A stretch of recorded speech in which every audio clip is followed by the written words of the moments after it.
Let's draw a cute girl with a sheep in Procreate. You'll get a free drawing guide, brushes, and a color palette to follow along. I'll guide you step by step and share helpful tips and tricks, secret techniques, and Procreate features I use all the time.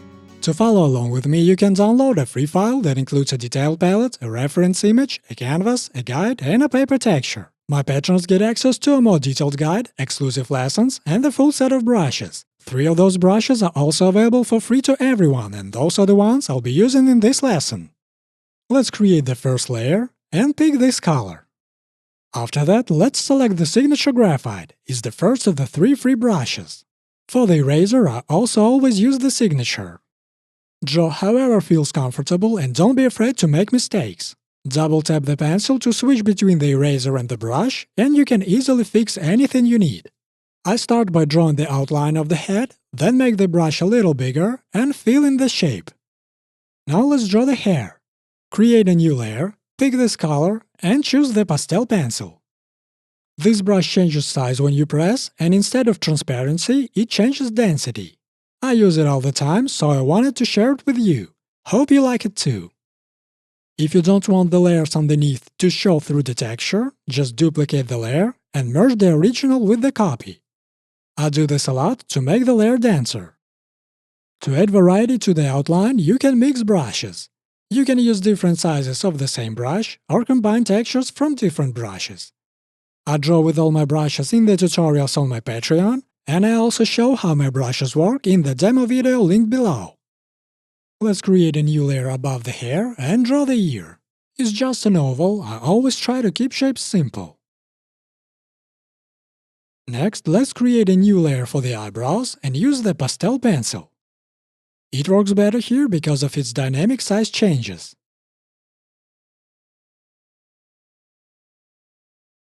After creating the shape, I erase a little extra. I need a hard eraser, so the size is very small.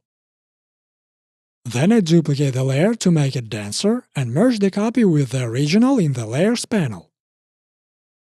Here's another important trick. Use the deformation tools to quickly check if you want to tweak the shape a bit. I switch between different distortion options at the bottom and see what I can do with the shape. Sometimes just rotating an element can completely change how it looks. I'll duplicate the eyebrow layer, flip it horizontally, and drag it to the right. After that, let's merge the original with the copy. Let's create another layer for the hair. It should go behind all the current layers. I draw the outline with the pastel pencil, then switch to the signature graphite to fill in the shape. After that, you can pick the pastel pencil again and make the outline a bit more interesting like this. To use a reference, unlock its layer and then move it around like I do. You don't need to point directly at it. It'll move based on how you move your pencil on the canvas. Don't forget to lock the layer again so you don't accidentally draw on it. To draw the bow hair tie, I first use the signature graphite.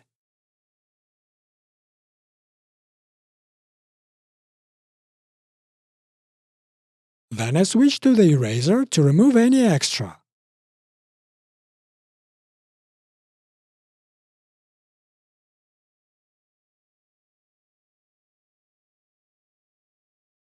And finally, I tweak the shape a bit using the deformation. When we need a more natural brush instead of a textured one, a smaller signature graphite always works perfectly. Sometimes you can feel a shape like this. Close the outline and drag the color icon into the empty shape. Now pay attention. I'm moving the layer with the neck up, above the bow. Create a new layer for the nose and shrink the signature graphite even more so it feels more natural without strong texture. Don't forget to turn off the drawing guide when you've drawn the shape and want to see it clearly. I'll duplicate the nose to make the layer denser and then merge the copy with the original. The nose is done, and you can give it a different shape if you want. Now we're going to start drawing the eyes. First, let's draw the base shape. The signature graphite works best for that. Sometimes when you use autofill, it might fill the whole canvas instead of the area you want. You can control that by moving your pencil left or right across the canvas. To draw the second eye shape, we can flip the whole canvas horizontally so we don't have to reach across the screen.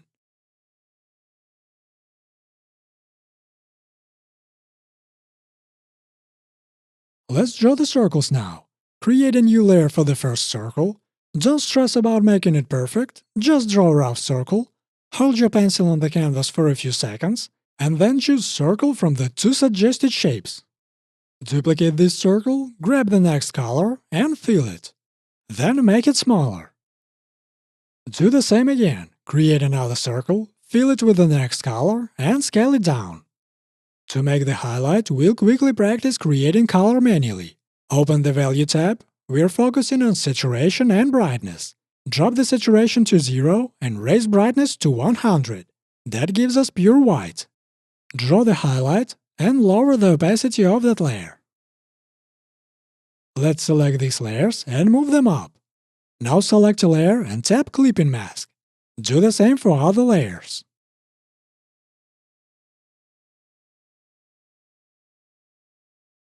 Now duplicate each of those layers and move them all to the top.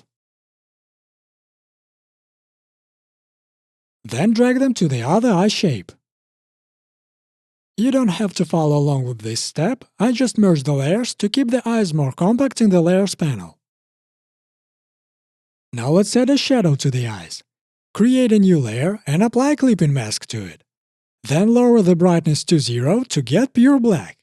Increase the brush size so that the signature graphite becomes very soft and draw a shadow. After that, remove the opacity of this layer. To draw the eyelashes, let's use the pastel pencil. Here's another useful trick for cases like this. Make two copies of the layer and slightly deform the top one. This way you get not just a denser look, but also a bit of texture variation. Now let's merge these layers. If you want to keep things more organized in the Layers panel, group your layers. I'll ungroup so you can see all the layers.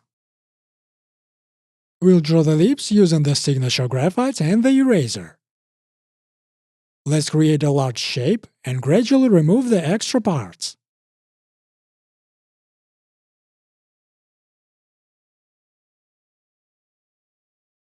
You can also use the deformation tools to adjust the shape of the lips.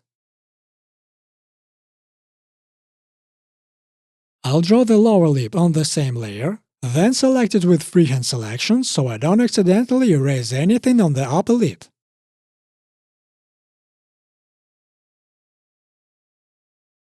For convenience, you can use this gesture to open the menu and choose Cut and Paste. Now the lower lip is on a separate layer, and you can adjust it however you like. After that, let's merge the lip layers. When we draw this way, we have more control to do what we need. Removing the extra parts of a large shape helps us to see what needs to be done next. Now let's pick a color for the teeth and choose the pastel pencil. We'll make a small sketch first to make it easier to draw. Then switch to signature graphite and draw the teeth over the sketch. After that, I switch between the brush, eraser, and deformation.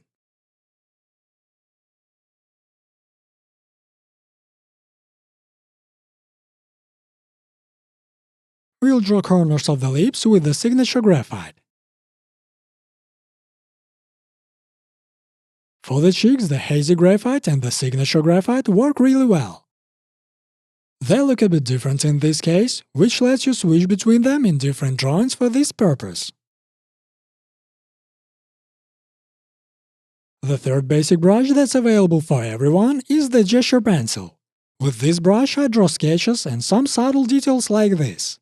These lines add more visual interest to the face. Without them, everything looks unfinished. Sometimes you might want something even softer than the brush gives. In those cases, try adding a bit of Gaussian Blur. Just a few % can make a big difference, so don't go overboard. Let's add a shadow to the neck. The palette already includes the color we need for that. I've left out some extra colors on purpose, so I can show you how to choose the right colors yourself. But before we move on to the theory and practice of working with color, I'll walk you through the key steps for drawing this illustration, and I'll also share some very important tips every beginner illustrator should learn. Using the dress as an example, I'll show you that when you're drawing, don't be afraid to go outside the lines. Create a large shape, and then just erase anything that feels extra.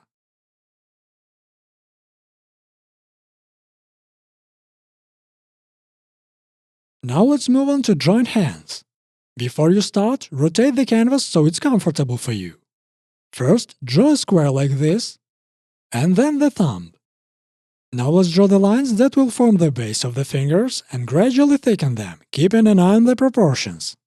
I use the pastel pencil at a pretty large size here and press lightly. This way the pastel pencil is more dense and doesn't give too much texture. If you need to fix something or adjust the proportions, use Freehand Selection to select the area you want and then use the Deformation. To add lines, pick a color for the shadow and switch to the pastel pencil.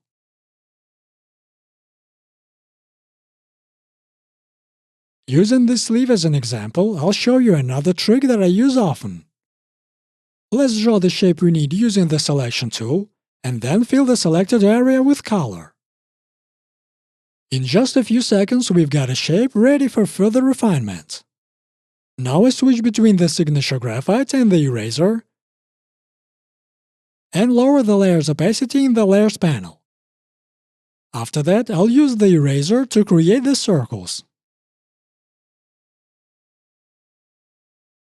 I start drawing the color without much precision because I use the eraser to fix the shape.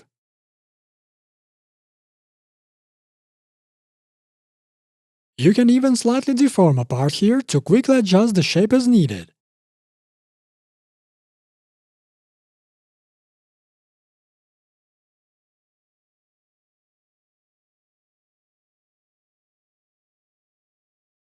Lower the layer's opacity and make the circles with the eraser.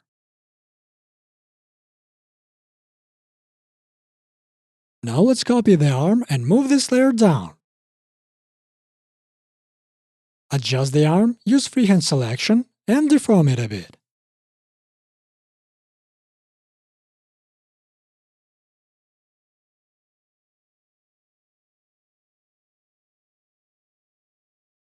Next, create a new layer, pick a color for the sky, and fill the background.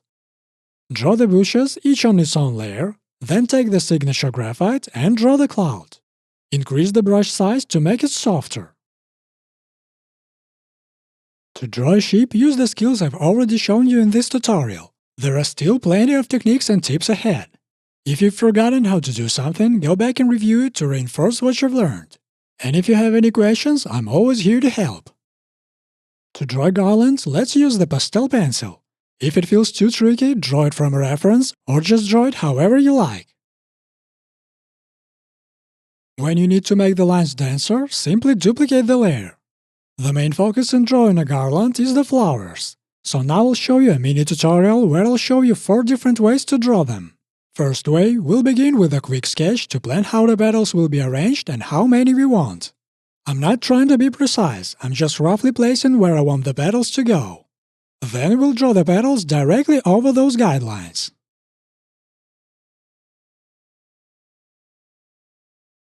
After that, we'll draw the center of the flower.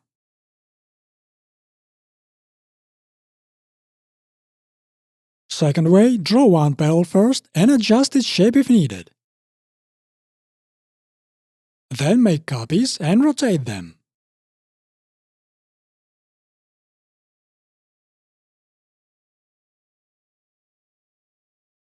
We've got lots of petals, so it's helpful to be able to select them easily. To do this, go to Preferences, select Gesture Controls, Layer Select, and toggle Touch. This way we can select and move petals on the fly.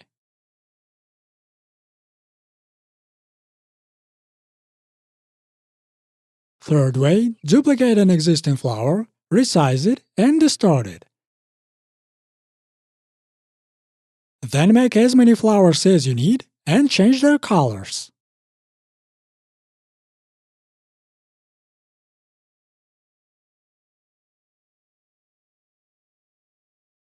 Fourth way is more custom. First, we use the pastel pencil to draw the stem and petals.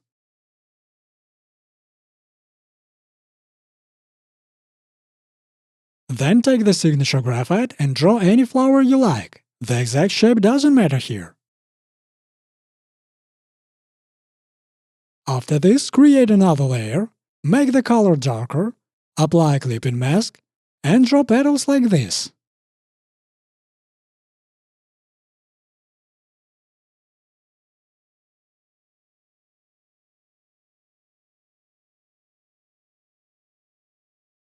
See how easy it is to quickly change the color. Try different options and go with what looks best.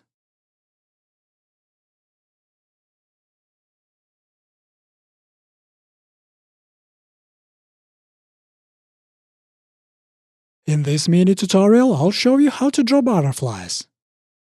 First of all, when you need to draw a small element, start by drawing it bigger on a separate layer. Then you can distort this layer, duplicate it, and attach it to the shape you need. For the wings, we'll use the signature graphite. Then in the Deformation tools, select Warp and slightly adjust the shape. After that, draw a pattern, switching between the brush and the eraser and experimenting with different designs.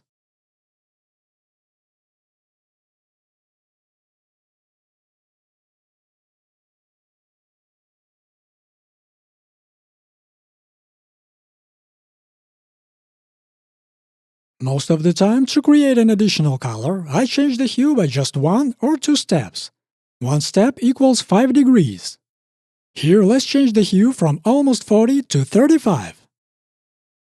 That way, the extra color stays close to the original. Then we adjust saturation and brightness. The goal is to make the color not too far from the main one, but not too similar either, something in between.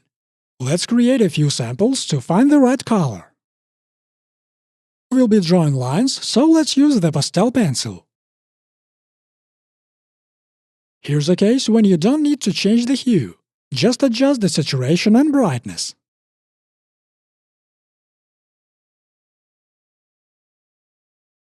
I made the color a bit more saturated than necessary and then just lowered the layer's opacity. For the hair, the hue is almost 15. Let's take a step back and make it 10. Even without adjusting saturation and brightness, we can already see a noticeable difference. And now let's adjust those two.